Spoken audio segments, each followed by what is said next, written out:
I'm Damon Fairless. Last Sunday night, when many North Americans were glued to the Super Bowl, Israel launched attacks on Rafah, a small city at the southern edge of the Gaza Strip. During the strikes, Israeli special forces freed 2 hostages who were kidnapped during Hamas's October 7th attacks, which killed about 1,200 people. According to health officials in Gaza, Sunday's strikes killed at least 74 Palestinians, including children. Rafah is tiny. It's only about 64 square kilometers, but more than half of Gaza's citizens, 1.4 million people, are crammed into it. And now, as Israeli Prime Minister Benjamin Netanyahu pledges to move ahead with a major assault on Rafah, the civilians sheltering in the city say there's nowhere left to go. Hundreds of thousands of people have been displaced in Gaza. Tents now cover a wide area, leading to Rafah being dubbed a tent city. We have children and women with us. Where should we go? We're sleeping in a nylon tent. We will die instantly if a missile hits us. Yarden Mihaeli is a reporter with Haaretz. He's based in Tel Aviv, and we're going to talk about the path of destruction that's kettled people into this tiny city and what it could mean if a full-scale assault goes ahead.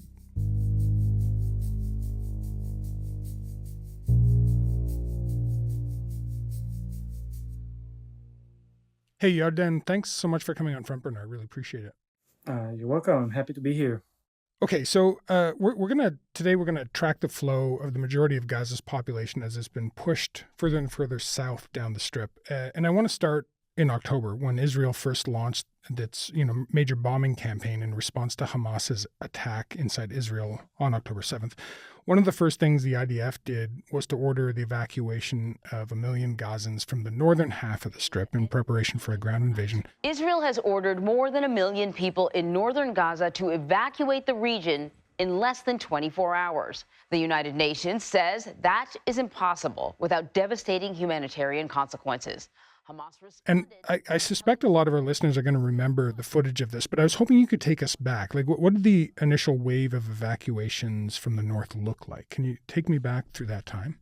It was pretty massive, in one word. Well, immediately after the Hamas attack on southern Israel, the IDF started heavily shelling the strip from the air, land and sea. Well, Israel has deployed tanks on Gaza's boundaries. In a statement released after a 6th night of airstrikes, the Israeli Defense Forces accused Hamas of using civilians as human shields. The IDF dropped leaflets telling people to move south.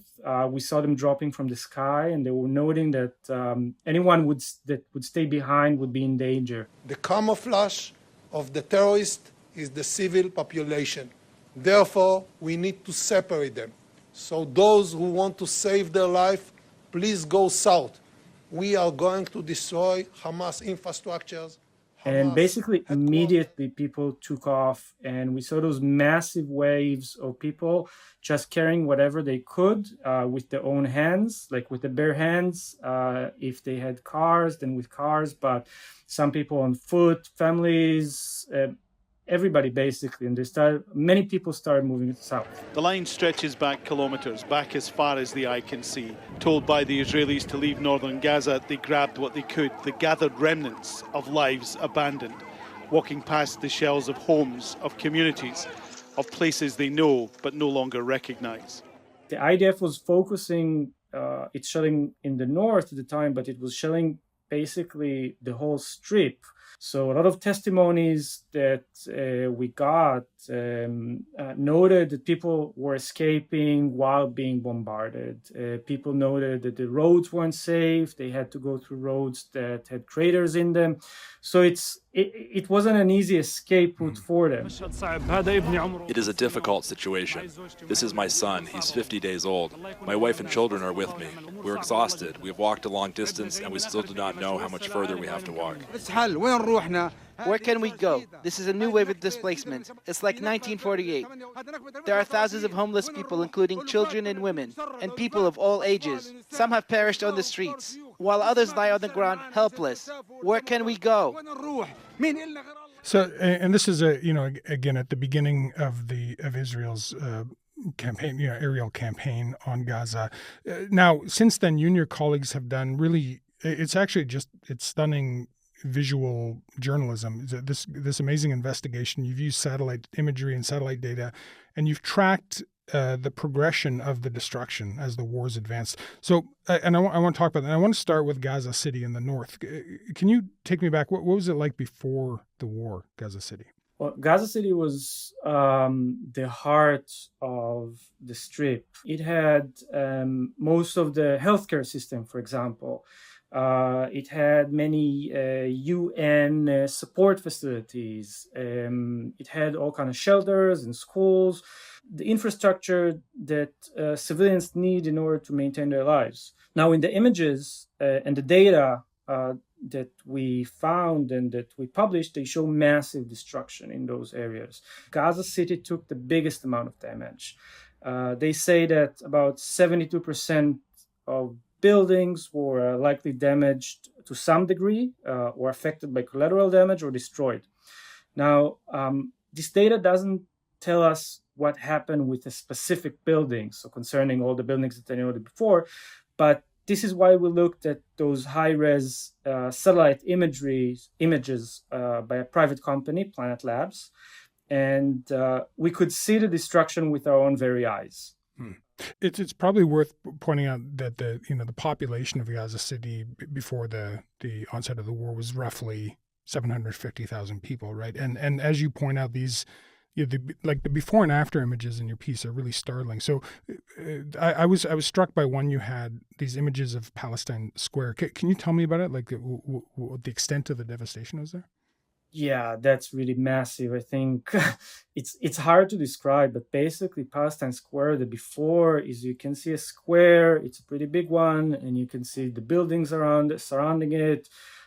In the after image that we have, most of the buildings that are in the direct vicinity of the square, they are completely level. And we're talking about massive buildings, and they're just completely gone. And then there's damage surrounding, there's more damage surrounding the square, even further away from it. We could see huge craters around it. So basically places where people could congregate.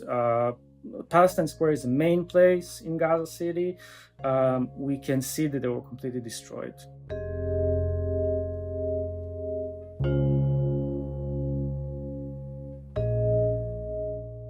So we've been talking about people moving out of the northern part of the Gaza Strip as IDF came in and started their bombing campaign. A lot of the people fled from the north towards the south, and a lot of people ended up in Khan Yunis, which is fairly far south. It's in the zone at the time that the Israeli government had told civilians would be safe.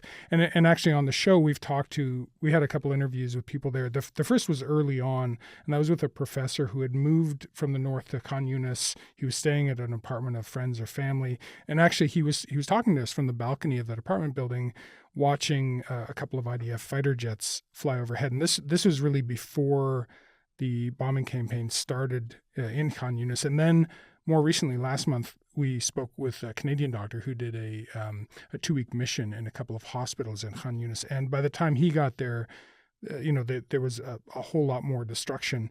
I guess I was wondering if you could take me into what your investigation revealed about the extent of the destruction in Khan Yunis.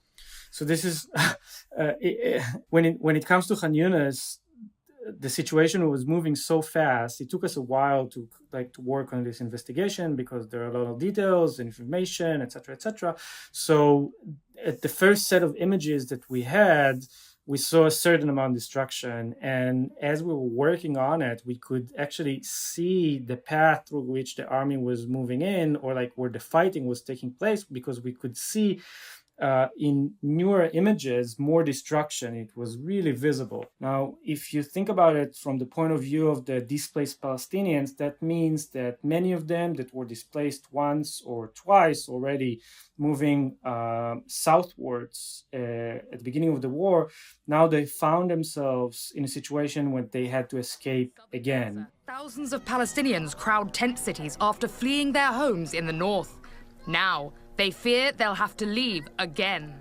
Early today, the IDF dropped leaflets over the southern city of Khan Yunis, warning residents to get out. But many, like the Abu Jabal family, don't know where to go. They asked us, the citizens of Gaza, to go to the south. We went to the south. Now they're asking us to leave. Where do we go? There were even images that we didn't include in the story just because we got them too late to include them in it. But we saw those a huge amount of tents, a large number of tents close to a UN structure, where people, a lot of Palestinians, they built their tents close to those kind of schools and UN structures because they thought they're going to be safe. And in one photo, we see all those tents, and then the week after, they're all gone. And that really corresponded to the reports and the videos and other imagery that we're getting from other sources, seeing people fleeing further down to the south as the fighting was increasing in Khan Yunis. Many Palestinians are being forced from their homes yet again. Practically the entire population of Gaza is being pushed into one small city on the border with Egypt. Every day I see children die, says Ahmed.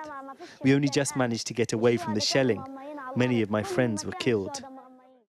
So you're reporting, and some other reporting from a number of outlets, including the New York Times, found that the IDF has waged significant attacks in areas it told Gazan civilians to flee to, and including Khan Yunis.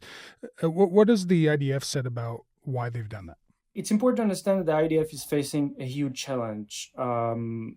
They're fighting a terror organization heavily embedded between civilians. Thousands and thousands of Hamas terrorists across the Strip, which is very small to begin with. So when I asked the IDF for their comment about the investigation and this really massive amount of destruction, what they told me is that in some areas, whole buildings or neighborhoods, civilian infrastructure, they really noted mosques and churches, etc., have been turned into combat zones and needed to be destroyed. Hamas is also using underground tunnels in which some of the hostages might be held, and the IDF says that it needs to use a lot of firepower in order to destroy those underground tunnels in order to fight Hamas. Now, the IDF can argue, people can argue about whether that's the right way to go about it or not, but that's the challenge that they're facing. And they say that they're making an effort to minimize the damage to the civilian population. They said that they're committed to international law and they obey it. Now, the gap between that and what is happening on the ground is significant.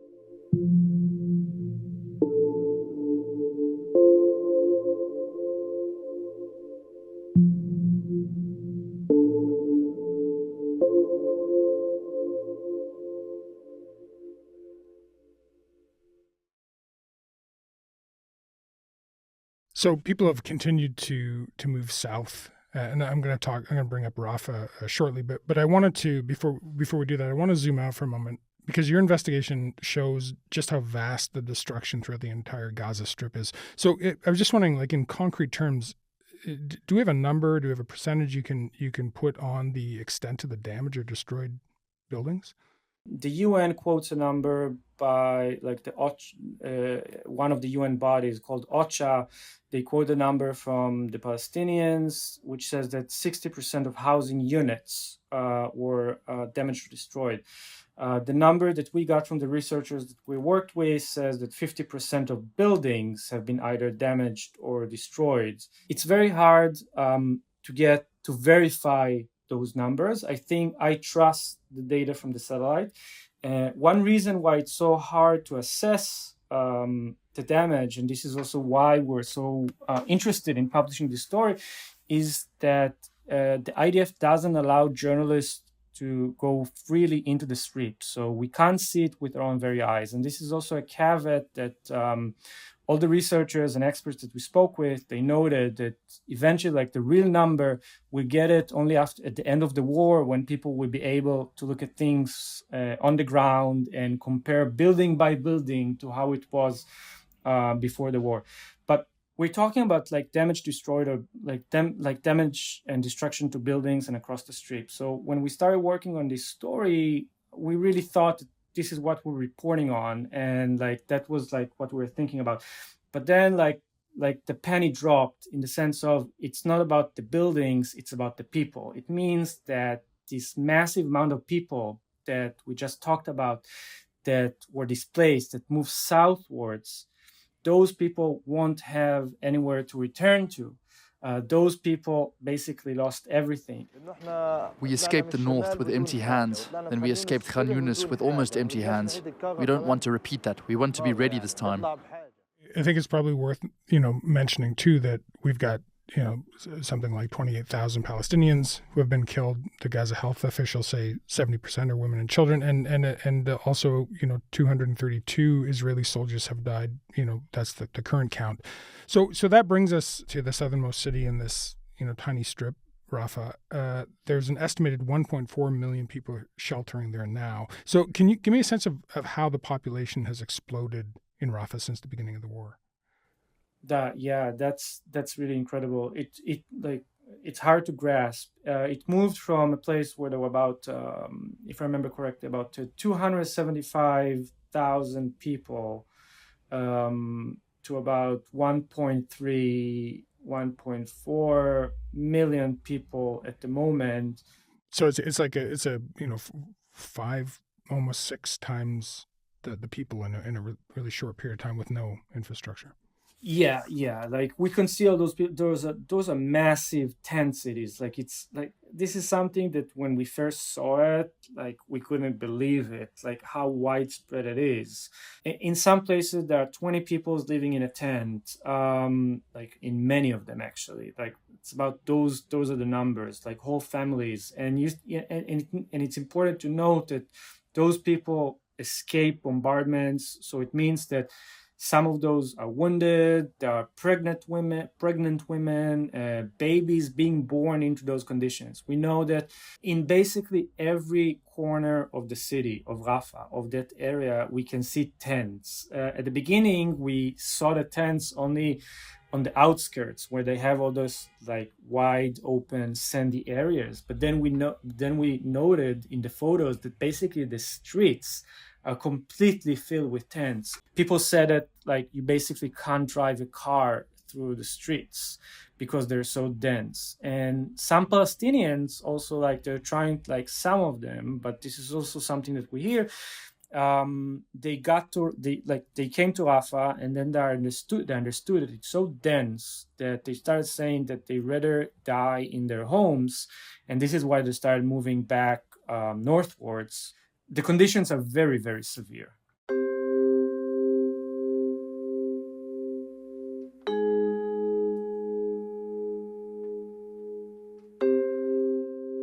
So Israel has already attacked Rafah a number of times, including on Sunday, a large operation. Can you tell me about the incursion on Sunday? Yeah, there was a massive airstrike. Basically, it was a part of an operation to release hostages. It was a rare operation in which hostages were released alive. Rescued after 4 months in captivity. The Israeli military says these men, 61-year-old Fernando Simon Marman and 70-year-old Louis Har, have been rescued from a residential building in Rafah. Israel says the up until now, throughout the whole war, there were three hostages, all in all, 2 of which now, on Sunday, the army managed to release successfully, still alive. So the IDF is now planning a ground invasion in Rafah. Prime Minister Netanyahu says that this is needed to root out 4 Hamas battalions that are stationed there. We're not cavalier about this. This is part of our war effort to get civilians out of harm's way. It's part of Hamas's effort to keep them in harm's way. But we've so far succeeded, and we're going to succeed again. In terms of the civilians sheltering there, where would they go? That's the hot issue of the moment. That's a huge problem because what Israel and the IDF are saying, the government and the IDF are saying, is that they can't destroy Hamas, they can't dismantle Hamas without moving into Rafah, because they said that this is the last area of the strip where Hamas still really dominates and operates. Those who say that under no circumstances should we enter Rafah are basically saying, lose the war, keep Hamas there. And Hamas's promise to do the October 7th massacre over and over and over again. The fact is that all those people, they have basically nowhere to go to. The question where they would go to is left unanswered. I asked the IDF where those people are supposed to go, and they still haven't answered it. And that's a question we've been posing the IDF for quite a while now. Now, people they bring up all kind of ideas about building tent cities in other places of the Strip, but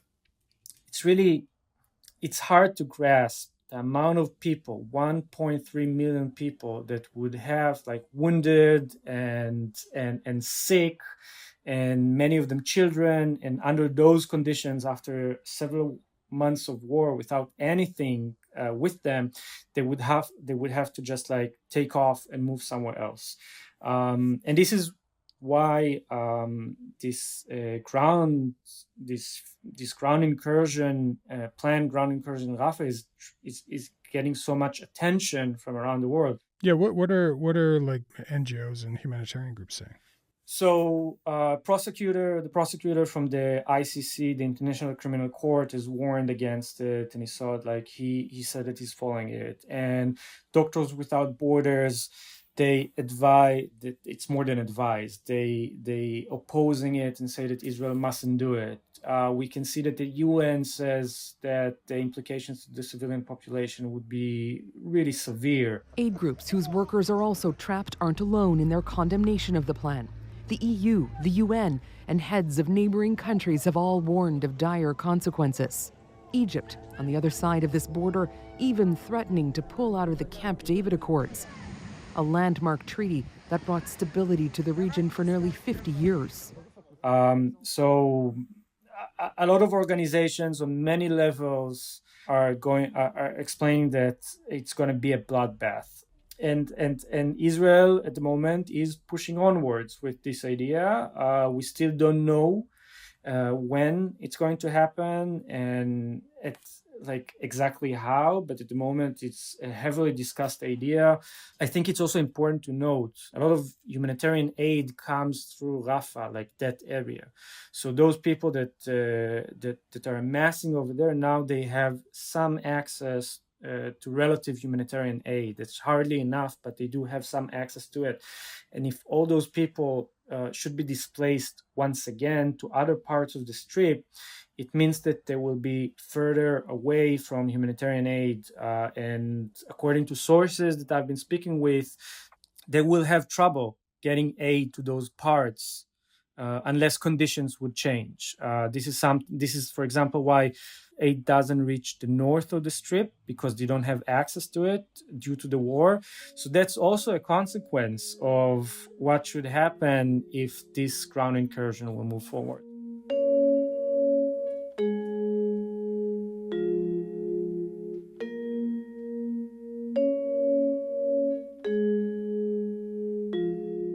We've been tracing the path of death and destruction as the wars progressed, as the civilian population is pushed from north to south down through the Gaza Strip.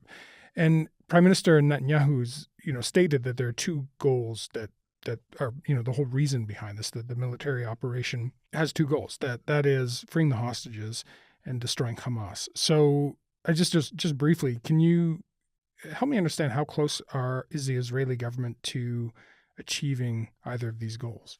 The situation is quite grim. When it comes to destroying Hamas, it seems that it's pretty far off. Hamas is a very large organization. It's heavily embedded, and beyond that, we can see, I think that this is something that was an incentive for this investigation, was to show that just in order to reach that moment in the war, that stage in the war, the damage and the destruction across the Strip was just immense.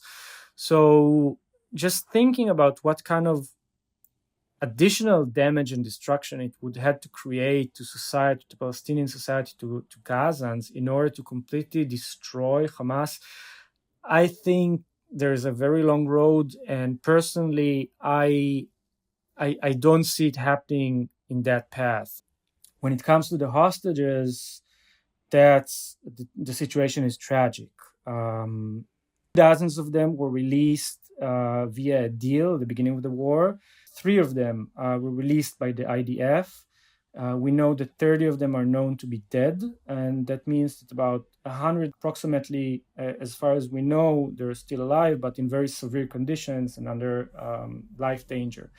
The way forward should be a deal, which is there are all kind of talks and mediators, etc. But the political conditions, they don't really allow for things to move forward. Netanyahu has no space to maneuver since his coalition relies on the extreme right, and which is very, very hawkish and threatens to break the coalition should Netanyahu make any concessions to Hamas. It's also important to note that Israeli society is heavily traumatized from the massacre, which included torture and rape and a lot of horrible things that many people were exposed to via videos here in Israel. So people are having a hard time coming to terms with the idea of having a neighbor such as Hamas, meaning they're opposing concessions. And then Hamas is also demanding a lot, like a complete withdrawal from the Strip. So the gap is pretty huge between the sides. And the political situation in Israel, mainly because of Netanyahu's personal position and the demands of the extreme right, makes it difficult for the deal to move forward. And hostages, which don't have any time to waste, they keep on dying, and the situation is very tragic. It seems inevitable that you're going to be covering a lot more death and destruction for the time being. Unfortunately. Yeah, Dan, thank you so much for coming on and talking about your reporting. We really appreciate it. Thank you for having me.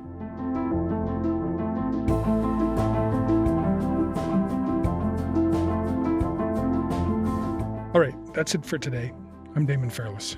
Thanks for listening to Front Burner. I'll talk to you tomorrow.